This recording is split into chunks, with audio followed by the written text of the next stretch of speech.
Este rapaz que acabamos de escoitar é un dos enterradores da cidade de Lugo que hai pouco tempo pediulle aos seus xefes poder traballar só de mañá para poder conciliar a súa vida familiar e ao final acabaron denegándollo. E que agora imos falar dun tema moi importante que preocupa moito a todos os que temos fillos e que estamos en plena crianza. Un tema que require facernos unha pregunta a que tentaremos dar solución. A pregunta é esta: é posible conciliar? Eu só digo unha cousa, Paula, afortunados eses pais e esas nais que poden contar cos avós e coas avoas para coidar os seus fillos. Mi madriña, que sería de moitos, a que me inclúo, se non tiveramos axuda dos avós e das aboas. Pero que aquí hai que facer unha diferencia desa axuda puntual, en algún momento, como apoio, e deses avós e aboas que prácticamente se responsabilizan da crianza dos seus netos e netas. Fíxense, según datos do CIS, o 85% dos avós e as aboas coidan dos seus netos de maneira esporádica, botan unha man.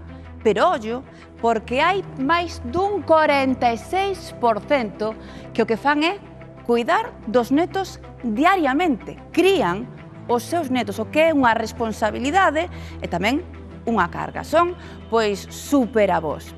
E hoxe imos a coñecer a Mari Carmen, unha superaboa, unha veciña da illa de Arousa que ten 6 netos, os que lle fai de xantar, os que leva ao colexio, os que leva á gardería. Mari Carmen está encantada cos seus netos. E eles, e sobre todo, como non, os pais deses netos están encantados con Mari Carmen. Mari Carmen, canta xente tes hoxe a comer? Pois mira, hoxe hai 4, a veces 6, porque teño 6 netiños, 5 homes e unha nena. Ti en que axudas na crianza dos netos? Ai, axudo moito, todos os días. Eu levanto ás 7:15 da mañá todos os días. Fai desde as camas unha tortilla de noite. Fago o desayuno a un, máise, despois collo a Alberto, levo ao instituto. Faime sempre a merenda da escola, ven moitas veces á miña casa para estar ali e estar con nós. É que non vos podedes nin imaginar. E como no instituto está cerca da casa da miña filla, vou á casa da miña filla, visto yo ao pequeno, a Santiago, desayuna e xa yo levo á guardería. O traballo que fai. O fagolle de comer todos os días. O día que falte. Como lle agradecedes? Acabamos de comer e ahora tomamos un cafeciño e un cachiño de tarta de Santiago que fixo aquí o meu neto Alberto. Na fora da pandemia, ela enseñaba moitos bizcochos que facía ela, así, tamén mirábamos no móvil. Sabe que lle queremos como nos quere a ela. E a miña abuela, a persona que máis quero no mundo, non sei que faría se faltara, a verdade. A xente ten prioridades e a miña é esta. Vaya, que teño o día bastante ajetreado. Nunca vos berra. De vez en cando facemos algunha cousa mal, pero eu sei que cando nos berra é por algo, é porque quero o noso ben, sabes? Eu se lle teño que berrar, berrolle, eu non... Sí, non estou con tonterías, ai, miña meniña tal, non, se o fan mal.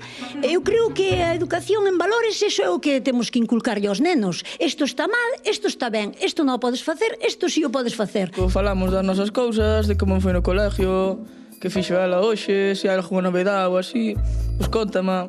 Non sei, gústame moito pasar tempo con ela. Ti eres a filla de Mari Carmen? Son a filla, sí. Como valoras a axuda que vos dá ela? Bueno, eso non hai palabras que o valore. Incluso lle aprende, sabes? A abuela me dixo isto, a abuela, sabes, aprendelle moito a eles, aprenden tamén con ela. E os rapaces deben de contar o que lle pasa moitas veces. Creo que esta sociedade adolece de todo eso, da comunicación entre pais, fillos, avós e todo eso. E creo que iso é o máis importante. Como nos enseñaron a nós, eu creo que estamos nostálgicos da educación que recibimos nós. Están moi contentos, a verdad. Eles con ela e miña nai con eles. Que teñan empatía, todas esas cousas que se ven agora nos rapaces, é moi complicado, as relacións entre eles e tal, e hai moito, olles, bullying e cousas así, somos todos iguales, e aí iso hai o que inculcar aos rapaces, o respeto.